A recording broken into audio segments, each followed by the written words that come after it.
The brewing battle over a potential Biden administration and what his cabinet might look like is taking shape. Members of the Senate GOP warning the former vice president that his picks could create a far-left cabinet. Take a look at what Senator Josh Hawley had to say about Biden's cabinet picks. Should he actually be sworn in as president, are unbelievable. Tony Blinken, you mentioned him. Here's a guy who hasn't met a war that he doesn't love. He thinks that we should be in Syria even bigger than we have been. He thinks we should have stayed longer. He thinks we should be doing nation building in Iraq, Afghanistan. We should never leave. I mean, this is the kind of war forever, America last policy that voters have rejected again and again. All right, Senator from Missouri there. Tough words. We're going to bring in our panelists now today. I've got George C. He's the CEO of Annandale Capital and conservative commentator. Also, Jack Kingston is joining us live, Trump 2020 campaign surrogate and former Georgia congressman and former Trump campaign senior advisor. Good to see both of you here. Jack Kingston, I'll start with you on this one. Let's just first do this for a second. I believe we're also getting our guest on as well. Evie's joining us live as well. Evie Kokalari. She is a political strategist and Trump campaign surrogate. Good to see all of you here.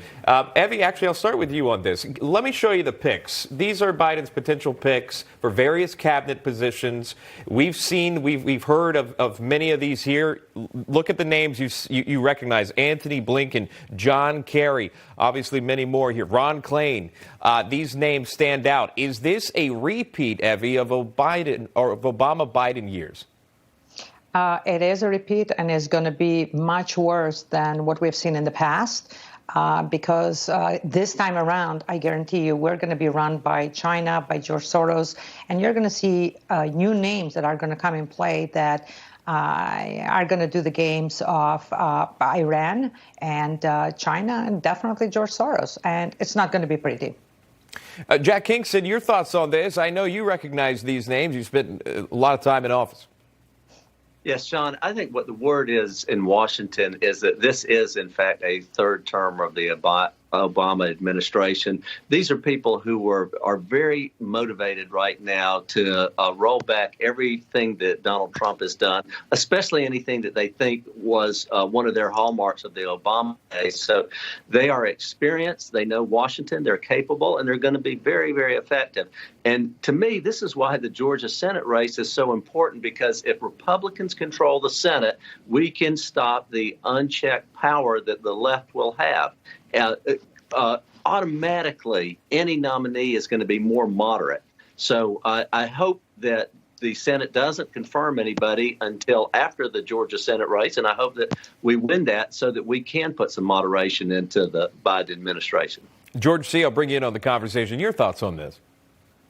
Yeah, I would just pivot back to your first spot this morning, talking about Georgia and some of the people telling Trump loyalists to stay home in Georgia. That's insane. The only check we've got against the woke left, far left of the Democratic Party taking over everything is the United States Senate. And President Trump should go down to Georgia this weekend and give a full-throated endorsement of getting out to vote for those two Republican Senate candidates. Because if you think this is bad, wait till the Democrats control the Senate 50-50 with Vice President-elect Harris casting the deciding vote. It'll get woke left people in all throughout the cabinet.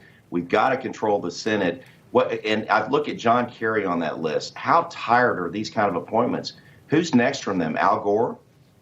Well, let me just bring one in here. Evie, Neera Tanden, budget director, the pick for budget director, was caught deleting more than 1,000 of her tweets in anticipation of a tough confirmation vote. Many of those tweets were critical of some of the Republicans who will need to confirm her. How difficult will this be if there is a potential Biden administration to get these folks confirmed? Well, it's going to be difficult, and I agree with the person that spoke before. We need to definitely need to delay it as much as we can, and I do agree that the president also needs to go down to Georgia and campaign.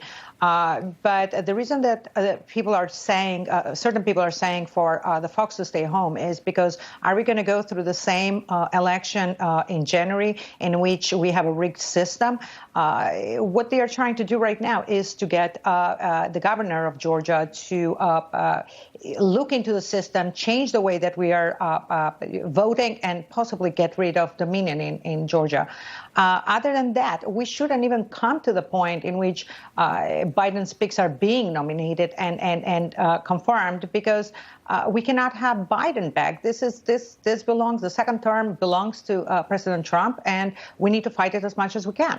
Evie, do these picks that we showed folks at home, do these picks by Biden, are these accepted by all Democrats? Are these some of the top contenders for it? Probably not. You need to understand even the Democratic Party, especially in the past year, has changed and has been reshaped, has gone way far left. And I doubt that they care. There is probably the top 5 or 6 people that are making the rules in the Democratic Party, in which you have Nancy Pelosi and a bunch of other guys that are working together. Obama has a big influence, and you have the far left for sure. And I guarantee you there are many congressmen, Democratic congressmen, that do not agree with what's happening. But of course, they're not going to come forward and talk about it. So. Right. Evie, we're out of time. Evie Kokalari, good to see you. Thank you so much for coming on. Thank you for having me. George and Jack, stick around. Well, some describing it as a rare act of journalism. CNN calling out Democrat leaders for violating their lockdown restrictions in a blistering 5-minute long rebuke. We'll play you some of it right after this.